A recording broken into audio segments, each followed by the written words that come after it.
When Alec Igret was still a young boy, spending his time on trivial things like fishing on the outskirts of the capital, a dazzling sorcerer named Eldris approached him and asked if he was interested in learning magic. At first, Alec thought Eldris was one of Didi's agents, but he later discovered that the man was sincere in his desire to teach him magic. Eldris began teaching him how to cast spells by exciting his imagination with visions of the friends he would meet in the future, and that he would need to protect them from monster attacks. Thanks to his psychologically stimulating teaching style, Alec learned magic quickly, although he was frustrated that learning a single spell took him a whole day. He didn't realize that this was an achievement, having ignored Eldris's whispers that the average person takes a month to learn it. With overzealous enthusiasm, Alec asked for another spell, but Eldris refused, saying that one spell was enough for the day, and suggested they spend the rest of the time fishing. Alec remained sulky the whole time, but Eldris stroked his ego by saying he had a great talent for magic, even telling him that without training, he would become a great sorcerer in the future, asking him to leave things to fate. Alec was surprised and asked him, "If that's true, then why teach me magic?" Before Eldris could answer, a fish got caught on his line, leaving him flustered, as he had never caught one before. Alec burst out laughing and helped him, saying, "A skilled sorcerer like you should know how to fish." As time passed, their lives continued as teacher and student, and they enjoyed their time together, with Eldris teaching Alec a lot about magic. But suddenly one day Eldris announced that he would be leaving the capital. Alec's heart shattered as he realized he might not see his teacher again. Before leaving, Eldris gave one final piece of advice. If you get the chance to become a royal sorcerer, refuse it. Alec didn't understand the meaning behind this advice and asked Eldris again, "Why did you teach me magic?" At that moment, Eldris dropped his sad expressions for a moment and said that Alec's late mother had done him a great favor in her life, and all he did was return the favor. That was the last time Alec saw his teacher. Alec worked hard to enter the Royal Academy of Magic, hoping to see Eldris again. There, he learned that Eldris had been one of the Academy's students, even graduating at the top of his class and becoming a royal sorcerer right after. However, he was expelled a few years later and exiled, which made Alec understand why he had advised him not to become a royal sorcerer, but he ignored that advice. Alec decided to become a royal sorcerer to change the oppressive imperial system himself, and indeed, after a long struggle, he achieved his goal. But it soon turned out that Eldris was completely right. In the middle of an adventure inside a dark dungeon, what happens in every anime occurred. Alec was kicked out of the team by the Crown Prince Regulus. When Alec asked why, the prince replied that he was useless. Then he said, "I fight in the front lines risking my life. Our fire sorceress Lenny repels the monsters with her spells, and the fighters take the hits. While you stay behind casting support magic that doesn't fill bellies." Regulus, without any mercy,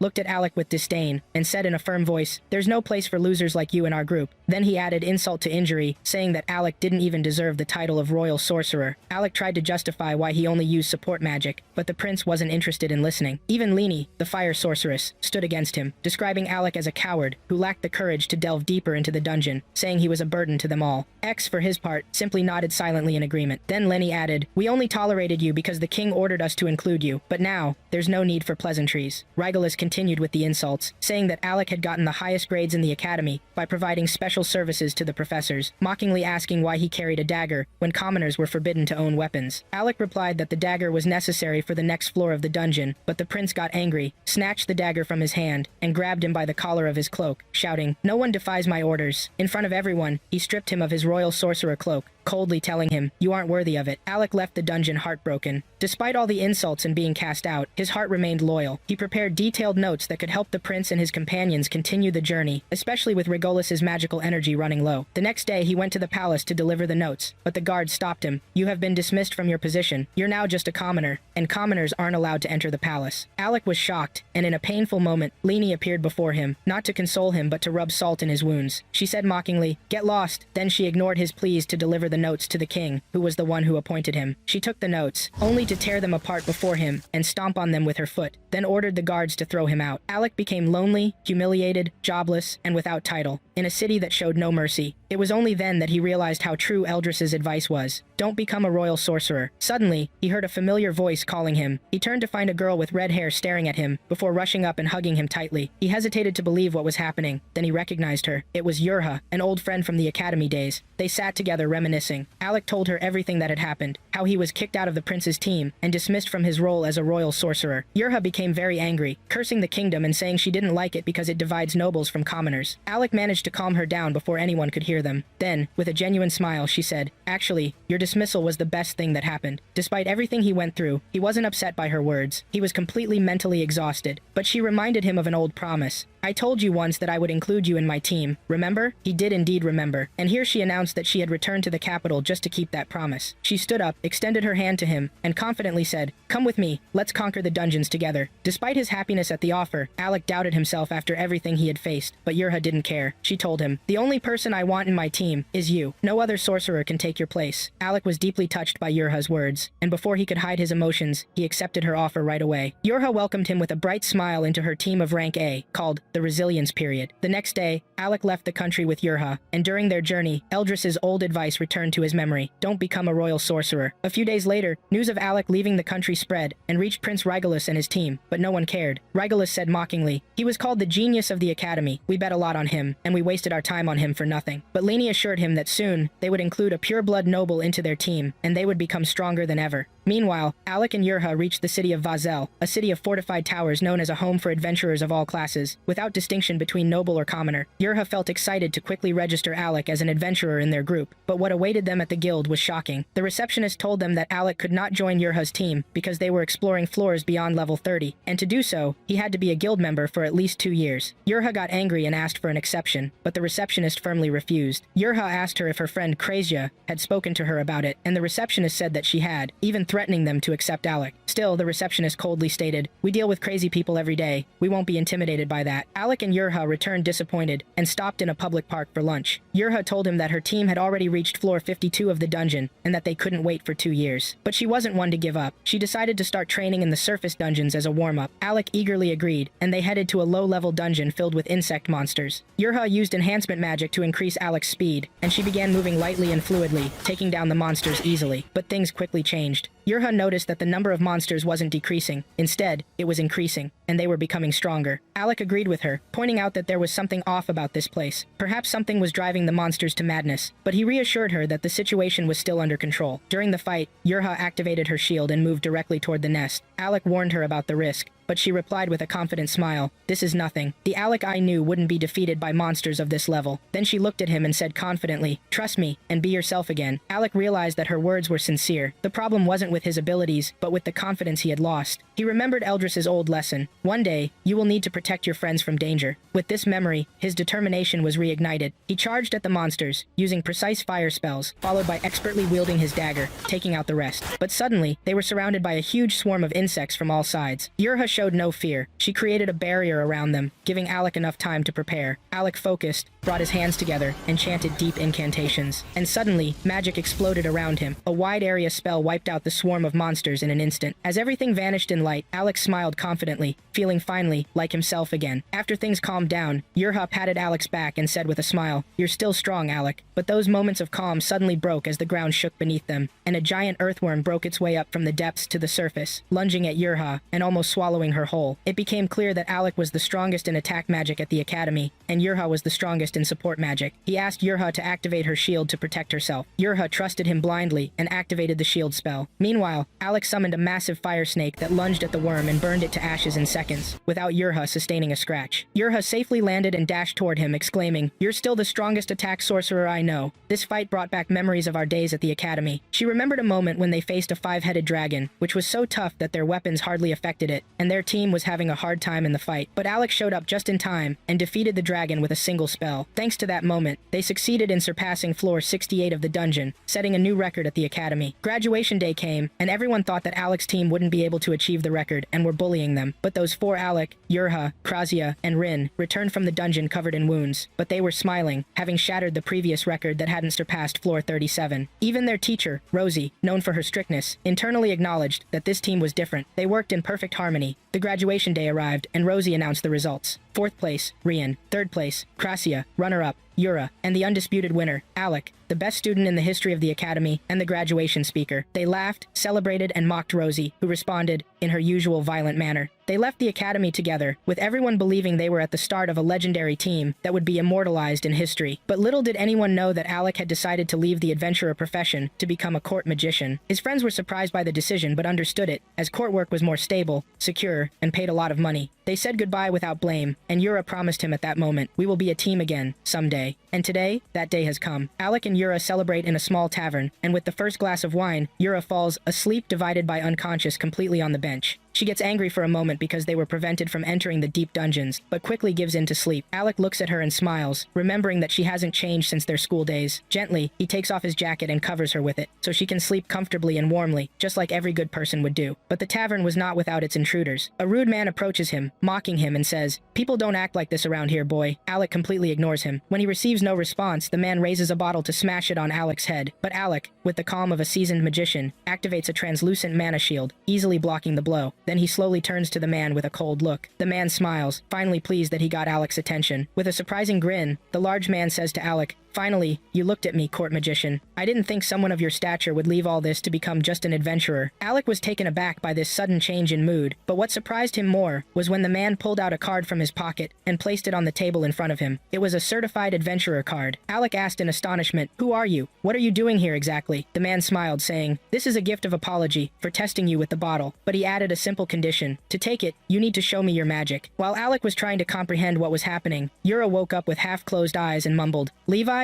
The guildmaster? What are you doing here?" Alec was shocked by what he heard. The guildmaster, giving him an adventurer card? Why? Levi then took them to a hidden training arena underground and explained, "Here, we test those who want to get promoted, and here, you will show me what you have, Alec." Yura lightly objected, "Maybe this isn't the best time. Alec has lost some of his strength." But Alec smiled and said, "I still have enough mana to show him what I can do." Levi introduced himself formally, and suddenly a memory echoed in Alec's head. Levi, a powerful magician who was once the leader of an S-rank team, regarded as a legend among adventurers. Levi laughed and said, "That time has become hazy. Don't worry. All you have to do is impress me." The duel began. Alec took the initiative and cast the lightning bolt spell, but Levi dodged it with agility and speed, responding with water magic, or so it seemed. Watery projectiles. Alec dodged them but realized that Levi had the upper hand in long-range combat. He thought quickly, "I need to get closer. Turn this into close combat." But he didn't expect what happened next. Instead of retreating, Levi slammed his fists into the ground, enhancing his own speed terrifyingly, then charged at him, dodging at the last moment, spinning around him at incredible speeds. He delivered a tremendous punch, which Alec blocked with a mana shield, that shattered instantly, sending Alec crashing violently against the wall. Levi said, impressed, "Surviving a hit like that is no easy feat." But Alec calmly emerged from the cloud of dust, saying, "You are truly of rank S." This calmness and slight smile puzzled Levi, who had expected Alec to be scared or at least worried. Alec told him, "I keep forgetting I'm no longer a court magician. Back then I was bound by the rules. I could only defend. But now I can unleash everything I have." Levi laughed and said, "Then, show me your true power." Alec raised his staff, which transformed into a magical blade. Levi readied himself again and launched more watery projectiles, but this time, Alec dodged the first one and sliced the second in half. Feigning a direct attack, he compelled Levi to use his enhancement magic and charge at him, but that was a trap. Before Levi could reach him, Alec had set up a lightning spell on the ground, which exploded with force as Levi approached, followed by a direct strike from his magical blade, slicing through him to the other side. Levi stood frozen for several moments, staring at Alec before saying with admiration, "You are truly different. You surpassed my magic completely." But Alec didn't celebrate for long, as Levi had not finished showcasing his skills yet. Suddenly, Levi pulled out a pair of magically enhanced gloves, covered in dragon scales, which boosted his physical power to superhuman levels. He charged at Alec at staggering speed, who barely dodged the blow, leaving a massive hole in the ground. Alec retaliated with a lightning spell, but Levi simply shrugged it off, ignoring the impact entirely, pushing forward in an attempt to deliver another punch. Alec blocked it with a mana shield, but the force of the blow pushed him back. Alec thought anxiously, "How do I stop this monster?" But Levi had not revealed all his cards, yet he activated a special ability from his gloves that healed any injury he sustained. At this point, Alec realized that prolonging the fight was in Levi's favor. So, he decided to attack recklessly, using his magical sword to try to break Levi's defenses. Levi skillfully blocked all the strikes, smirking, "Is this all you've got?" Alec replied with a similar smile and launched a provoking comment that successfully angered the guildmaster, who attempted to deliver a powerful punch again. But Alec skillfully dodged it and found a gap to attack. The pressure continued. Strike, dodge, attempt to break the defense. But Levi was not an opponent to be underestimated. Even when he took a direct hit, he absorbed the damage as if his body were made of steel. In the end, Levi tried to finish him off with a massive double blow that filled the air with a cloud of dust. But, when the dust settled, Alec emerged from it standing. He advanced again to strike his opponent, but suddenly, his magical staff turned to wood, and he dropped to the ground unconscious. He had completely run out of mana. Yura immediately rushed to him, activating healing magic to save him. At that moment, Rain appeared in the training arena, mocking, "Really, Levi? Using your strongest skills on someone of a lower rank?" Levi waved him off irritably. "Shut up. I was testing his limits and I was going to give him the clearance anyway." With a slight smile, Rain picked up Alec and took him to a resting room. Strangely, he sat on his legs while talking to him, saying, "It's been a long time since we last sat together, hasn't it?" But the calm didn't last long. The receptionist burst into the room unexpectedly, demanding Levi's presence for for an urgent matter. Levi grabbed her by the face and pulled her out of the room. As for Ryan, he pulled out a collection of wine bottles and sat with Yura, asking her to tell him everything that had happened to Alec. As soon as Yura finished explaining the details of what the prince and his friends did to him, anger started to take over Rain. How they made him a servant to carry luggage, prevented him from using offensive magic, and even denied him a dagger for self-defense. Then he suddenly asked, "Wait, how did Alec use defensive magic? Wasn't that my specialty at the academy, and he was a failure at it? He learned it from scratch." Yura said he trained himself until he became good at it, and now, his defensive magic is almost at my level. Rain's grip tightened until a wine bottle burst in his hands out of pure rage, waking Alec from his slumber. He opened his eyes slowly, surprised to see Ryan, while Yura cheered. "You woke up. By the way, the guildmaster gave you the clearance." Alec's joy was indescribable after finally receiving the adventurer clearance. Now they could all enter the higher dungeons as one team. But Rain interrupted him with a crafty smile, saying, "No, that has to wait. Before that, there's something more important." Alec and Yura looked at him in confusion. Rain confidently said, "Revenge, of course. We will enter the capital, sneak into the palace, and crush the prince and his team." Alec looked at him in shock, saying, "I'm angry too, but things don't work like that." Even Yura supported him, confirming that fighting other teams was strictly forbidden by the guild. Alec put his hand on Rain's shoulder and smiled, saying, "I'm completely happy with our journey together. The real fun will be our next adventure, not revenge." But Rain responded with another smile, his eyes sparkling with a new idea. "I got it. All we have to do is become the strongest adventurer team in the world." He continued excitedly, "Then when the prince's homeland is in danger, they will have to come to us for help, and then we will refuse to help them." Alec laughed and nodded his head. Deal. In another room of the guild, Krista, an S-rank adventurer, was breathing heavily as the receptionist wrapped her in bandages. Levi, the guild leader, looked worried. If an S-rank party was in danger, it meant the whole guild was at risk. Krista said, "My team is still stuck. We need all the help we can get." Levi didn't hesitate. He called for an emergency meeting of all A-rank adventurers and announced, "We have an urgent rescue mission, the 64th floor of the dungeon." Meanwhile, in Alec's room, suddenly, Krasia appeared, and they hadn't seen each other in a long time. It seemed her dual personality had clearly developed. She asked him, "Why didn't you attend the meeting?" Alec replied with a smile, "Because I'm still not ranked." She cast an instant healing spell on Alec, completely recovering him in an instant. She told him to ask for her help if he was suffering since healing magic was her specialty, but Alec was sad, and said it seemed he hadn't gotten rid of his old habits yet, and still felt scared, even though the adventurers here were not like the nobles back there. Krasia understood Alec's struggles. Just then Yura and Ren entered the room, with Ren jumping in excitement. "Alec, there's a rescue mission coming." They explained to him that the dungeon was strange on the 64th floor. Magic never worked. They would have to rely entirely on potions and equipment. They said that the S-rank party had been wiped out, and only Krista survived,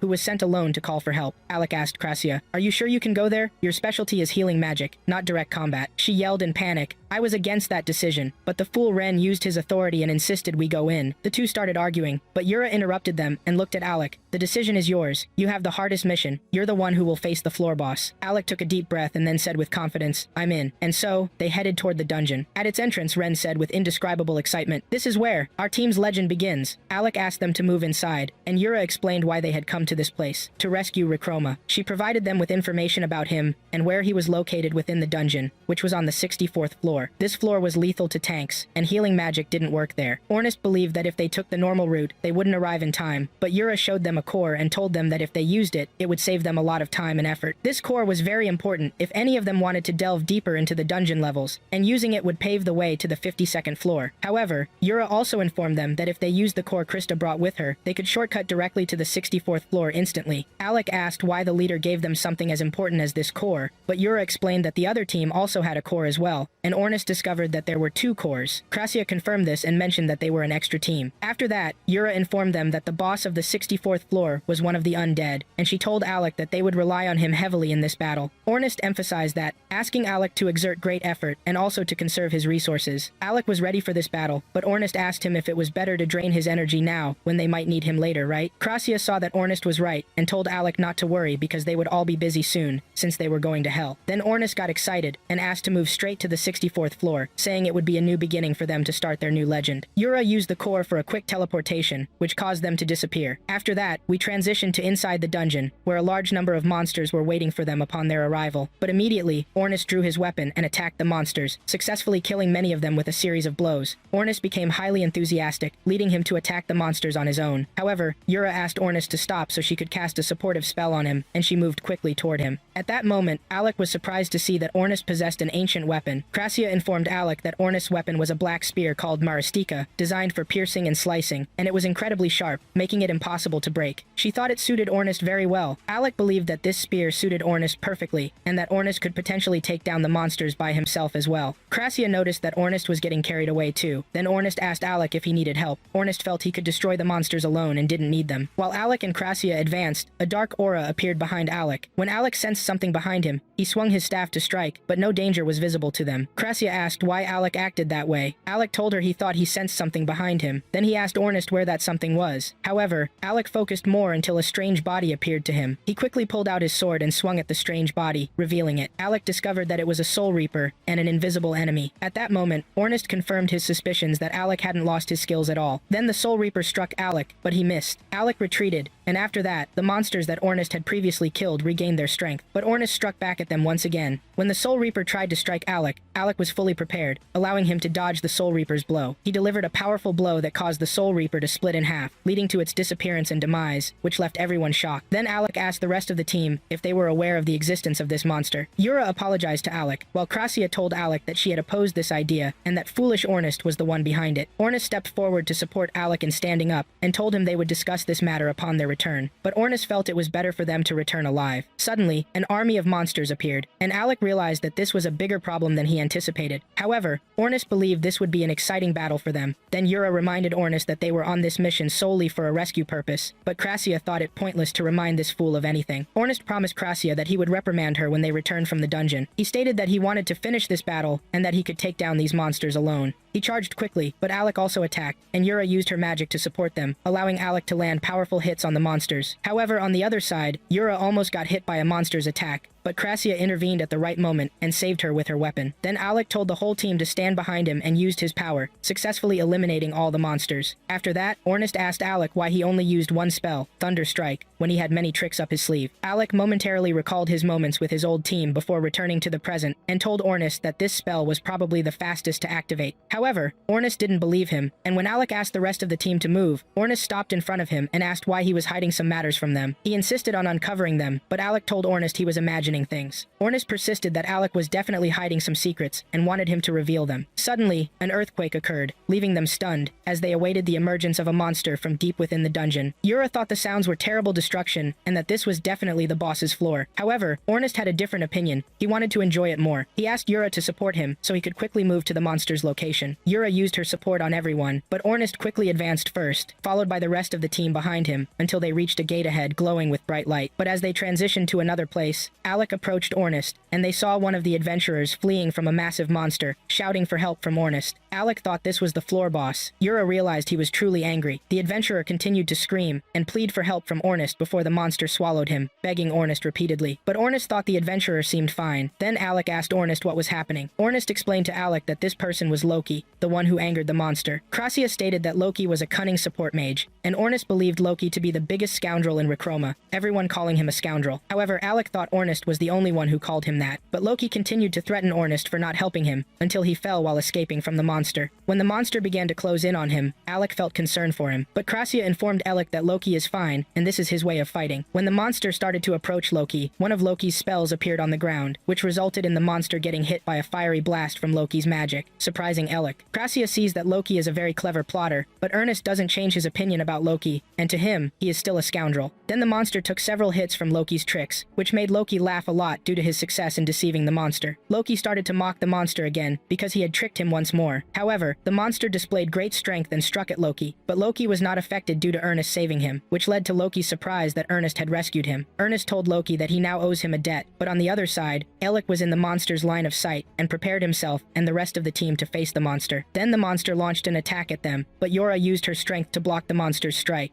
When Alec launched a blow at the monster, it fled, heading toward attacking Loki because it wanted him specifically. However, Alec tried to use his strength to stop the monster, but was ineffective, as the monster was not affected by Alec's attack. When the monster got closer to Loki and Ernest, Ernest changed his course and ran toward the monster, managing to slip underneath it and escape. Crassia was astonished by Ernest's return to them, and then Ernest threw Loki back to them, which caused him to bump into Crassia. Yura then asked Crassia to carry Loki to a higher place. Ernest stopped running from the monster and showed his weapon, ready to face the monster. After After that, Krasia carried Loki to move him to a higher spot and asked Loki to hurry with her, but Loki requested Krasia to treat him gently. The monster got very angry and asked Ernest about the orders they needed to follow, and Yora told Ernest that they had to protect Loki and that this is your expertise, Elik. She thought that Elik would be the one to finish him off. Then he glanced at Krasia and Loki to ensure they were in a safe area. When Krasia reached Loki, she signaled to Elik that they had become safe. After confirming their safety, Elik turned his gaze to the monster, and they all prepared for it. Then Ernest asked Yora to extend her support to him. When Yora used her power to aid Ernest, he attacked the monster, dodging its blow with his speed. He struck the monster several times, but then Ernest took a hit from the monster that knocked him to the ground. Yora stepped forward to check on him, but the monster directed a blow at her. However, she used her strength to block the strike and asked for help from Elik. Loki was watching the battle from above and thought that the lasting period team had united once again. Elik was getting ready to unleash blows to defeat the monster, which astonished Loki due to Elik's power, noticing that he could cast 3 spells at once. This meant Elik was very skilled. However, Krasia informed Loki that Elik could cast more than 5 spells at one time, which surprised Loki at the number of spells Elik prepared and aimed at the monster. When the monster began moving to attack Elik, Ernest managed to maneuver above the monster and succeeded in stabbing it. He then quickly moved away until Elik unleashed his strong strike at the monster. Everyone was amazed, but when Elik cast the final blow at the monster, it managed to escape from it and prepared its attack directed at Elik, shocking everyone. Immediately, Ernest asked Krasia to strike the monster, and she succeeded in hitting it. Yora also successfully restrained the monster and kept it from moving. Here, Elik was able to land a strong blow on the monster, but the monster didn't give up and almost attacked Elik. However, Elik remembered what he had been taught, which was a spell that could only be used by 2 people in the academy, Das and himself.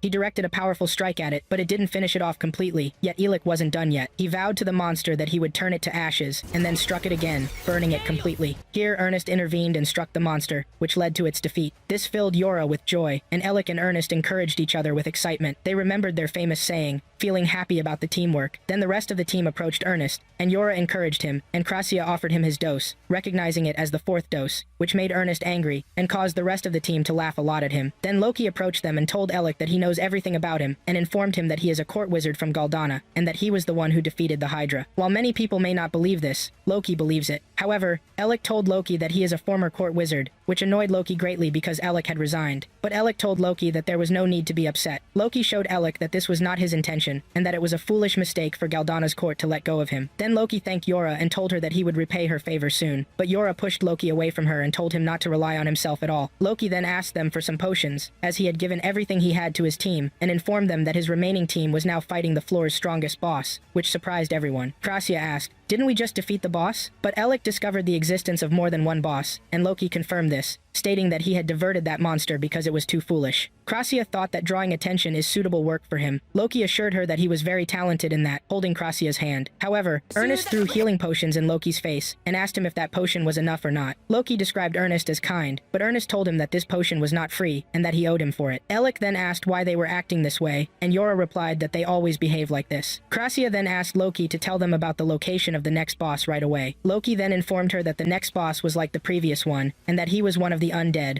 a knight clad in black armor that completely covered his body, even if the armor might be empty. Here, Krasia thought this was not a mere skeleton, and that the complete armor was the monster. Loki told her that physical attacks would not harm it, and showed Elik a staff, telling him it was for him because he was good at using such weapons, which astonished Elik. Loki also informed Elik that he was one of the good warriors in the front lines, prompting Elik to thank Loki for trusting him. Then Loki told Elik that he was a support wizard, and it was his duty to understand the battlefield, and that the weapon he gave Elik was an ancient weapon that could not defeat the bosses of the floors without it. The weapon then transformed into a large sword, which amazed Elik. However, Ernest asked Loki why he was giving this weapon to Elik, and if there was a cost involved as well. Yora then thought that Loki was trying to turn Elik into a frontline fighter, and Loki confirmed this, telling Yora that she was very smart for understanding that. Then Loki asked Elik for his preference, that he would grant him this, but preferred that he not use any spell at all. Krasia asked whether he would fight one of the undead without a body. She also asked that he didn't want him to use magic either, calling Loki foolish. However, Loki believed that what he had in hand was a trick, because he loved these matters, like deception, tricks, and traps. Then he moved away from them and paused, looking at them, and asked them to start these matters, and that he would begin, because his turn had come.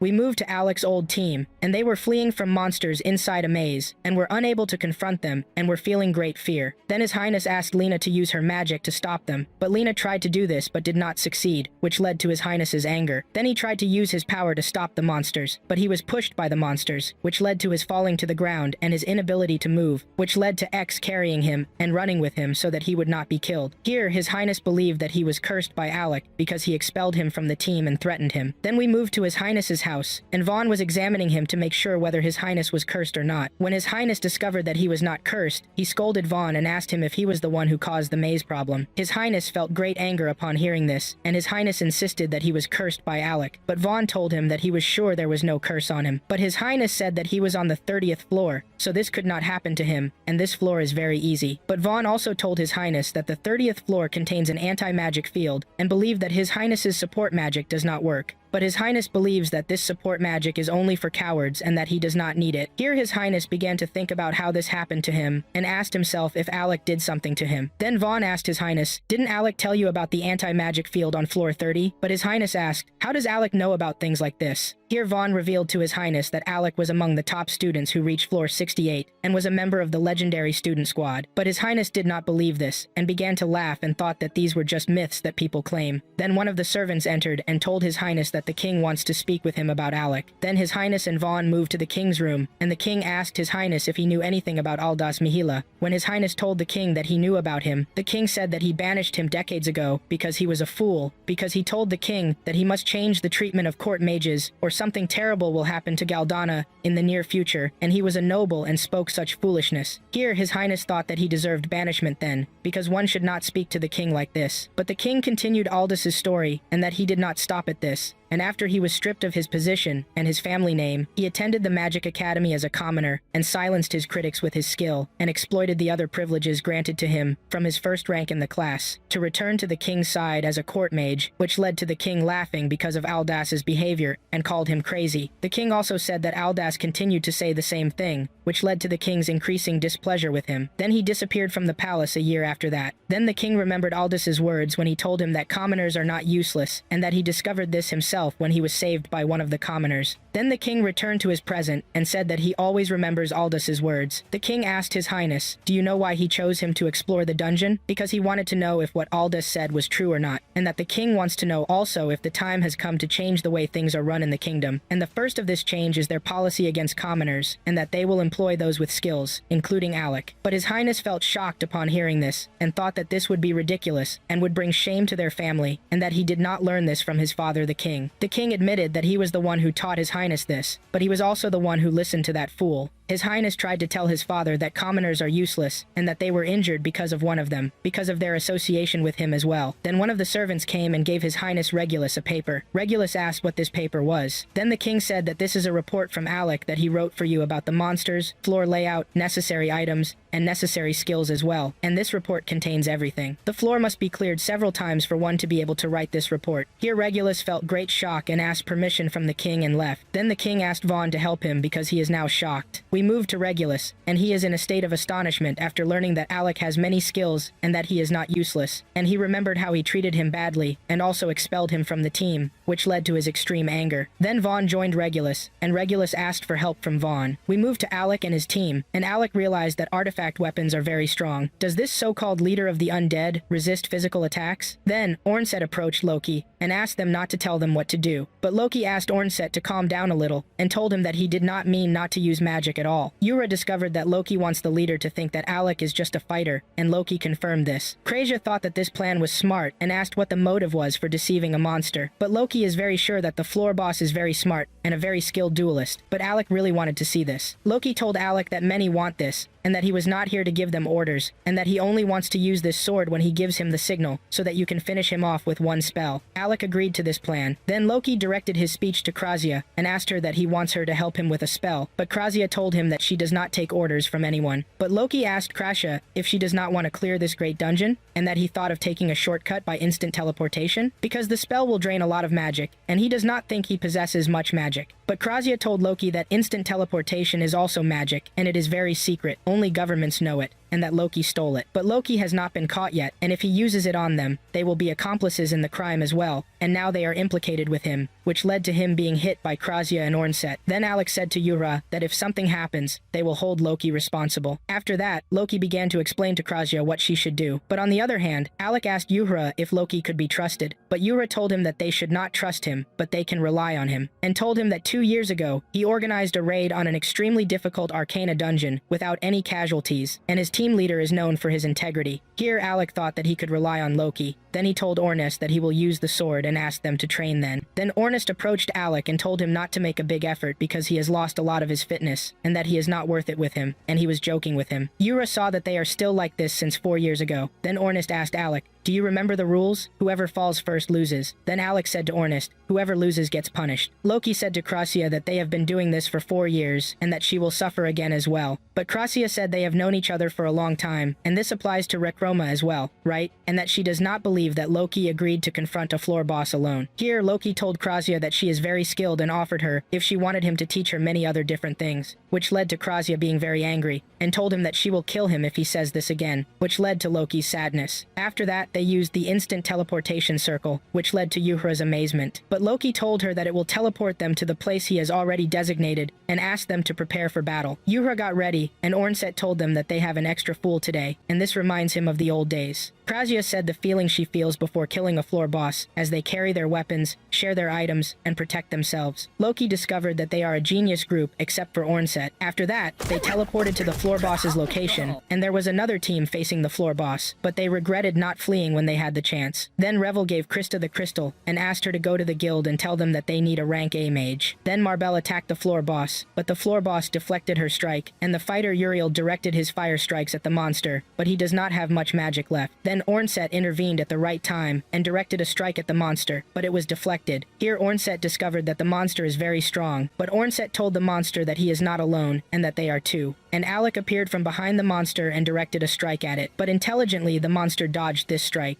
Then the monster fought with Alec and Ornset. On the other side, Loki and Krasia approached Uriel and Marbell to take them to a safe place. After a big fight, Alec discovered that the monster has strong armor, but Ornset had a great idea to catch the monster. He attacked the monster and was able to pin it to the ground, so that Alec advanced to attack the monster and succeeded in cutting off its head. After they thought it was over, the monster woke up again and advanced toward them, which led to their astonishment at this. Then Yoruha said in amazement, "This monster is a headless knight and a creature from the dead, half horse and half man." Here they believed that the monster they had killed earlier was this knight's steed. Then the monster disappeared from in front of them and appeared flying high, directing a strike at Alec, which surprised Alec by the monster's speed and strength. He was defending well against it until Yoruha supported Ernest, so that Ernest could direct a strike at the monster, but the monster succeeded in blocking the strike. However, it was Alik's time to direct his strike, and he succeeded in this, which led to pushing the monster away from him. Ernest asked if this was how they finished it off, but Alik didn't know, and discovered that this armor was extremely strong. But the monster wasn't dead yet, and picked up its severed head, and regained its strength with a very loud scream. Through its speed, it directed a strike at Alik, which led to pushing Alik away and his collision with the walls. But he didn't die because Yoruha used a spell that protected Alik from the impact. Then Yoruha advanced to Alik to check on him, but Alik thanked her because without her spell and support, he almost died. After that, Alik asked Loki how much time he had left. Loki told Alik that he only had 5 minutes left. Then Alik took his potion so he could fight again. On the other side, Ernest was fighting with the monster and asked Alik to hurry. Then Alik asked Ernest to switch places, and Ernest stopped for a moment to take his potion. Alik was fighting with the monster, and after Ernest finished, he advanced to help Alik in the fight. Then Alik stepped back a little, and Ernest was fighting alone with the monster. While he was fighting, he started pressuring Alik to know what happened to him in the past years, and told him he wanted to help him while he was fighting alone with the monster. But Alik advanced to fight again, and told Ernest that he was trying to return the favor, because he thought if he changed the court, he would return the favor. And for this reason he left even though they wanted him to stay, which led to their separation through the monster. Alik told Ernest that in the end, all he could do was maintain his position, but Ernest asked Alik if his wish was important, wasn't it? Otherwise he wouldn't have stayed in this dirty place, which led to the monster crying. Then Loki said the 5 minutes were up, and the use of muscles without mind was also finished, and the magic circle appeared above them. But Loki provoked the monster, and told him that he had deceived him too, which led to the monster's anger, and it headed toward Loki, and directed a strong strike at him, but Loki was smiling. Loki told the monster that he had the right to fear a magician, and that he was now inside his magic circle. Then he disappeared, and succeeded in catching the monster. But Loki moved to the top of the building, which amazed Ernest. Here Loki was happy about deceiving the monster, and that he had advanced over it, and the monster was very restricted in its movement. Ernest headed toward the monster, but when he moved, a magic circle appeared beneath him. Loki said that Ernest would attack him because he was angry at him now, and asked Krazia if this place was very suitable for planning, wasn't it? Ernest discovered that Krazia had asked for Loki's help for this. Then Krazia used her magic so that Ernest could advance to the monster very quickly, and succeeded in directing a strong strike that led to pushing the monster away and throwing it to the ground. Krazia said excellent strike, and Loki told her that he expected her excellence too, and that he was surprised by her ability to turn the spell into a trap in a short time after seeing it only once. But Marbel told Loki that he was always right, and that the monster moved to the place he mentioned. Then Loki asked Marbel to finish off the monster. Then Marbel attacked the monster, but the monster dodged her strike. But Marbel saw that the monster always dodged to the right, but it fell into another big trap, which led to the monster being very angry at Loki, and it climbed the building to kill him. Then the monster asked Krazia to stay away, but the monster started searching for the real Loki until it found him. Then the monster attacked Loki, but Loki blocked the monster's strike. But Uriel believes that Loki isn't strong enough despite having a magic sword. Here Yoruha intervened to help and support Loki well, so he could defend against the monster. But when the monster advanced one step, the magic circle was waiting for it, and Yoruha intervened at the right time, using 3 spells, which led to completely restraining the monster, but it managed to direct a punch at Loki that caused him to fall from the top of the building. But while Loki was falling, he asked Alik to advance, and that he was capable of finishing off the monster now. Alik responded to his call and told him he was ready. Alec began to show his power, and magic circles appeared above the monster. Loki saw that this was very impressive for killing a floor boss like this, but Alec had lost a lot of his power. However, he gathered his strength again, and increased the magic circles, then directed a powerful strike at the monster. Ornest was surprised that the monster was still able to move after this strike. Yura couldn't bear restraining the monster any longer, and wished Alec would finish it quickly, but Alec would use his power again. Loki saw that this was very normal, and thought that if it were someone other than Alec, their power would have been completely exhausted. But while Alec was feeling pain due to lack of his own energy, he remembered when Ruger's expelled him, but he also remembered his friend's support for him after that, and that they trusted him very much. When he remembered this, his enthusiasm increased, and he unleashed his strongest strike, which was a monster called Vagra. On the other side, the monster managed to break free from its restraints, and Yura couldn't hold on much longer. But Alec attacked the monster through his own monster, which led to completely destroying the monster with one attack. Alec fell to the ground from the severity of the pain, but he thought that others relying on him was a wonderful thing. But Yura approached him and told him that it wasn't about others relying on him, because they entered the dungeon together to enjoy their time. Then Ornest and Kracia approached, and Ornest saw that Alec had returned to his full strength. Kracia also thought that Alec could still do a lot. Yura also welcomed Alec's return to his true level. Then Ornest told Alec about their agreement, that whoever falls first is the loser. Here Alec discovered that Ornest let him fall alone, but Ornest told him that this was a serious bet between two men. But he's not merciless because the game wasn't fair to him, so he might be lenient in choosing a punishment for him. Then Alec thanked Ornest, but Ornest asked him not to hide any more things as he did 4 years ago, and whether he tells him or tells Yura or Kracia, and if there's anything bothering him, he should tell one of them and not bottle it up, and this is his punishment. This made Alec cry, and saw that Ornest was lenient with him. But Ornest asked Alec if he wanted a terrible punishment, but Alec refused immediately and asked him to be gentle with him. Ornest said to Alec that he's lucky he's sympathetic, and Alec confirmed this. Then Loki appeared and told them they did well, but he got hit by Kracia and Yura, but he told them he didn't do this on purpose. After that, Ruel and Marbel approached, and Ruel thanked Alec for saving them, and introduced himself to him as well. Then Marbel approached Alec and kissed him, which caused Yura to feel a great shock. Then Marbel thanked Alec and told him he was very strong and asked him about his opinion on exploring another dungeon, but Yura intervened at the right time and asked Marbel to stay away from their mage. Loki told Alec that he had seen many mages, but he had never seen anyone like Alec cast this amount of spells in one go, and if it weren't for Alec's team, they would be fighting the second round now, and that they defeated the monster thanks to Alec and his team. He extended his hand to Alec to shake hands, and Alec did the same. Alec said to Loki that his plan was very enjoyable. Ornest told Kracia that Loki says the credit goes to them. Here Kracia thought that Loki owes them then. Loki told them okay,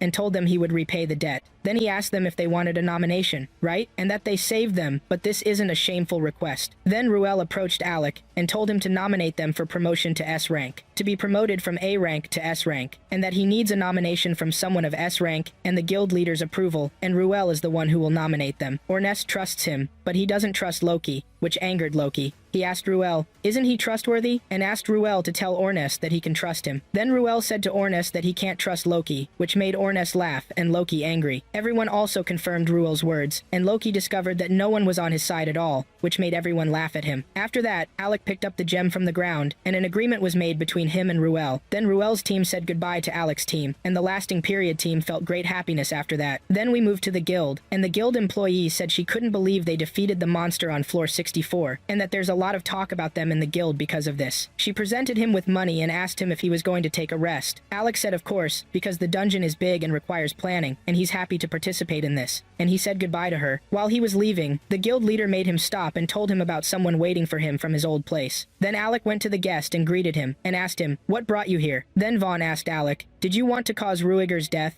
And why didn't you teach him how weak he is?" But Alec asked Vaughn, would the prince listen to any word he tells him? Vaughn got angry because he was dragged into a miserable mission. Alec was wondering about the mage they added to the team after his departure. Vaughn told him it was that damned rascal Giles, and that he was a waste of time, nothing more, and that after his departure, Rugers entered floor 30 and suffered a severe injury, but he's recovered now. Vaughn intends to lecture him and teach him a lesson, but he expects he'll train with him, and this is worse. Now he's made him accompany him here. Alec felt shocked when he learned the prince is here now. Vaughn told Alec that Ruger still holds a grudge against him. Then Alec asked about the prince's location. Vaughn answered that he's in the lower field, or that's what Leveille called it. Alec thought this was a suitable opportunity to get past the past, and there's also a lot of talk he wants to tell him. Then Vaughn and Alec moved to the lower field. Vaughn assumed that Rugers has his own pride and a set of strange values that exceed his understanding, and he sees them as unchangeable. Alec saw that this is what makes one noble, but Vaughn lives the life he wants and doesn't care about being noble. Then they entered the lower field, and Ruigers was waiting for them. Rugers said to Alec, "So you came," and also told him that the king told him they must change their plans in the kingdom. But Ruigers gave in and agreed to this, but he didn't compromise more than this. He's supposed to work with commoners, and they are those who were born for the chosen elite. He also asked why they should listen to any word commoners say. He also asked, why does his father, the king, treat him like this? He also asked, were the past 15 years of his life just a farce? He got very angry and said he wouldn't accept this. Then he grabbed Alec and told him he couldn't listen to someone like him, and that he doesn't understand his feelings at all, and got very angry. Alec told Rugers that he can't understand his feelings, or even the reason for his rejection of the truth, but what he can say is that his way is wrong, which increased Rugers' anger. Alec told him he never listened to him before, and if he had done this, things would have been different. Rugers can't listen to the words of a commoner like him, and he can't dictate what he does. Alex saw that there's no point in this, but Rugers insisted that he hadn't changed, and refused very strongly. He showed his sword, and asked Alec to duel him. Then Vaughn said to Alex that it would be better if he kept his promise and announced that the change the king was seeking was unnecessary, and that he would prove this now with his own hand. He asked Alex to fight him immediately. Then Roygears attacked Alex and directed several strikes at him. Alex was surprised to find 2 swords. Roygears thought this was the first time Alex had seen an ancient weapon. Then Alex remembered his past with Roygears when Alex told the king that this sword was big and heavy for him, and that he was still in the growth stage, but the prince didn't listen to him. Then he returned to the present and dodged Roygears' strikes, which led to Roygears falling to the ground. Alex thought this was Vaughn's idea, and asked him what he said to the prince. But Vaughn told the prince that if he wanted to refute his strength, he should see it himself first, and if he insisted on refuting his strength in front of every opponent, he should do this himself alone and as the crown prince. Alex thought that Roygears was still stubborn as usual, which made Roygears angry again, and asked Alex to shut up. Then he attacked Alex, but Alex dodged all his strikes and blocked them. Vaughn doesn't respect fools who only talk, but he accepts fools who act. On the other side, Alex was blocking Roygears very easily, and Alex used support magic defense for Roygears' strong strike. Here Roygears discovered that this was the support magic that was the reason he was able to fight all the time, and the reason for his survival from all these crazy things. Alex told Roygears that the king asked him to protect him. Roygears told Alex that after he kicked him out, he tried to clear the 30th floor, but he got injured every time and withdrew quickly. After that, he read the report he left for him, and he felt angry, but the report was very ideal, and that he was right, not only about the dungeon, but also took his personality and behavior into account. Here he discovered that Alex was a genius, and this was the problem. He must bring down someone like him, and he must also refuse. He asked him to carry a weapon and show his ancient weapon. Alex did this immediately and showed his ancient weapon. Alex asked Roygears if he was still insistent on fighting him after this, but Alex wanted to know only one thing. Does the king think the kingdom needs change? Roygears told Alex that his father was testing the strength of commoners, and that's why he sent him to the dungeon according to what he said. Here Roygears discovered that they were also being used, and that it was an experiment before the king made his final decision. Here Alex interpreted this as the king being the only one who treated him as a human in the palace. Roygears thought this was infuriating after knowing this, but Alex was the opposite, because he discovered that those 4 years he thought went to waste were more valuable than he imagined. For him, that was the best reward. Alex prepared to attack Roygears, which led to Roygears feeling fear. Alex quickly attacked him and directed a strike that caused Roygears' weapon to fall from his hands, which amazed Vaughn. But Alex didn't direct his strike at Roygears, which made Roygears angry. Roygears asked Alex, "Why didn't you finish me off? Is it out of pity?" He asked him to remember what he did to him, that he ignored him and mistreated him. Roygears cried and started asking himself, "Who am I? Who have I become? What should I do?" He no longer knew what was right and what was wrong. He trusted himself, but this is what happened to him. He thought he wouldn't mind Alex killing him, and that his father would reconsider his decision if this happened, and that this was the only way to preserve himself. Then Roygears asked Alex, "Who am I, you fool?"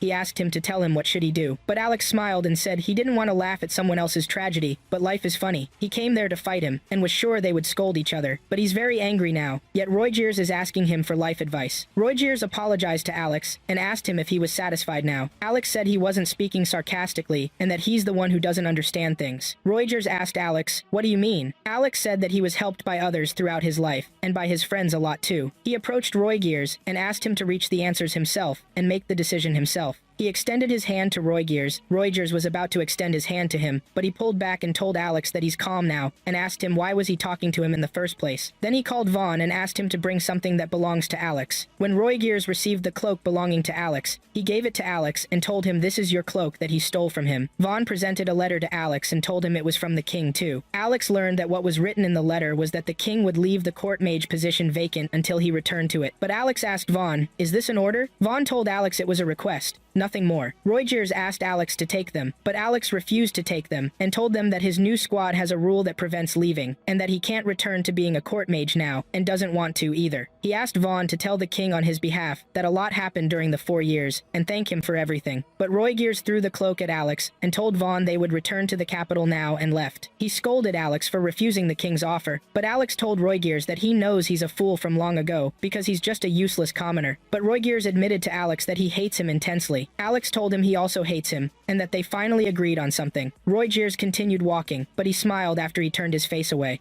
We moved to Alex Inn and his team. Alec asked his team if they were free today, and they replied that they weren't busy. Then Alec asked them to take him on a tour inside the city of Fizzle, but Ernest claimed he was feeling pain and couldn't accompany him, and Krasia also had something to do. She asked Yurha to go with him. Ernest and Krasia left, and Yurha said that they always try to help in the strangest ways. Yurha asked Alec if he wanted to postpone the meeting, but Alec refused because he wanted to take a tour of the city, and told them that he would go with her, only because he hadn't visited anywhere other than the guild. Yurha then agreed and told him that she would show him the good places in the city. Then they moved to the Catacomb City in Fizzle, which contains all types of adventurer weapons and is called the City of Adventurers. If he wanted to explore more, he would need to visit the valuable shops. Then Yurha warned Alec about dishonest merchants and that they shouldn't exploit his lack of knowledge of things to buy from them. However, Yurha was almost scammed by one of the merchants, but Alec took her away immediately. Then they continued their walk, and Alec suggested that he come again with the rest of the team, and Yurha told him that they had come before, but ended up buying completely useless things. She had asked them to return them, but they refused.